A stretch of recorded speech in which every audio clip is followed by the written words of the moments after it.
มาแล้วทุกท่านรถเก๋ง Honda City ปี2022สีขาวงามๆเกียวออโต้เนาะสวยๆเลยมีแอร์หลังให้พร้อมเด้อทุกท่านเด้อเดี๋ยวพาทุกท่านไปรับชมกันได้ไป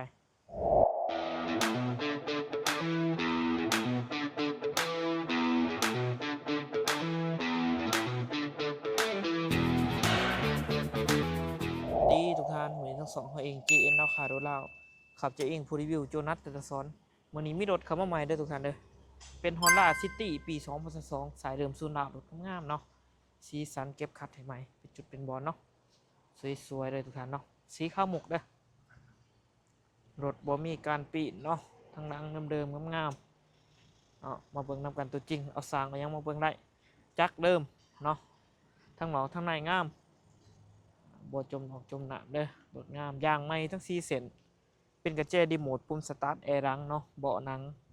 ราคาเต็มคันนี้ถืออยู่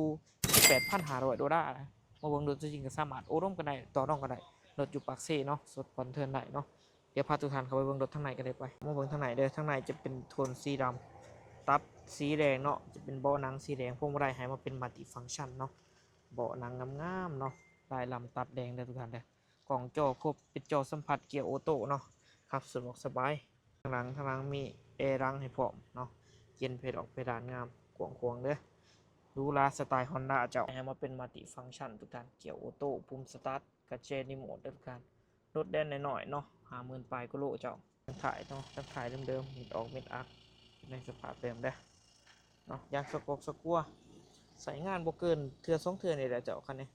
เนาะถือว่ารถขี่แต่ในเมืองเนาะเจ้าของเดิมเพิ่นใส่งานน้อยทางเบื้องนี้เนาะสะอาดสะอ้างตาบโลงามเด้อเนาะรถใส่มือเดียวออกจากศูนย์อันนี้ศูนย์ฮอนด้าเด้องามมิดอาร์คเดิมๆบ่มีการปิเนาะเช่นเดียวกันเนาะเดิมๆงามๆเนาะงามๆสวยๆจากโครงงานเด้อเช่นเดียวกันเนาะงามๆมิดอาร์คพิเศษเนาะมีกล่องกล่องถอยเซ็นเซอร์ถอยให้พร้อมเจ้าจอเดิมๆเด้อหน้าปอกหน้าปัดงามเนาะมีโตอัพไปรอเวลาอะไรครบเท่าไรของจักรเท่าไรของเครื่องเนาะบ่หัวบ่ซึมบ่มีอายบ่มีควันเด้อจักรนี่เด้อประกันคันนี้เนาะคันหน้า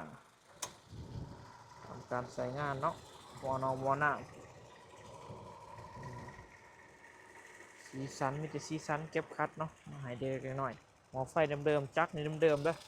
เนาะจักรเดิมๆจักรฮอนด้าแล้วก็ปกกระโปรงซิลิโคนไฟหมักกระทักมาได้เจ้าฝากไปเตือนทุกท่านเด้อกับรถเก๋ง Honda City ปี2022สายเดิมศูนย์ลาวคันนี้รถงามๆสีงามๆมาเบิ่งตัวจริงได้เอาสางมาเบิ่งได้เนาะขับขี่สะดวกสบายจักดีแอร์เย็นส่งดอกส่งล่างแน่นเนาะมีแอร์ล้างให้พร้อมกล่องจอถือว่าครบคันนี้เนาะราคาเต็มคันนี้ถึงอยู่ 18,500 ดอลลาร์เด้อทุกท่านเด้อมาโอบมาลงกันได้มีส่วนลดราคาพิเศษเนาะแล้วก็พร้อมกับสดผ่อนเทิร์นได้ผ่อนเป็นเดือนเป็นกีบเป็นบาทเป็นดอลลาร์อะไรเด้อทุกท่านเด้อเจ้าใครหมักกระทักมาไหลเก่า733โต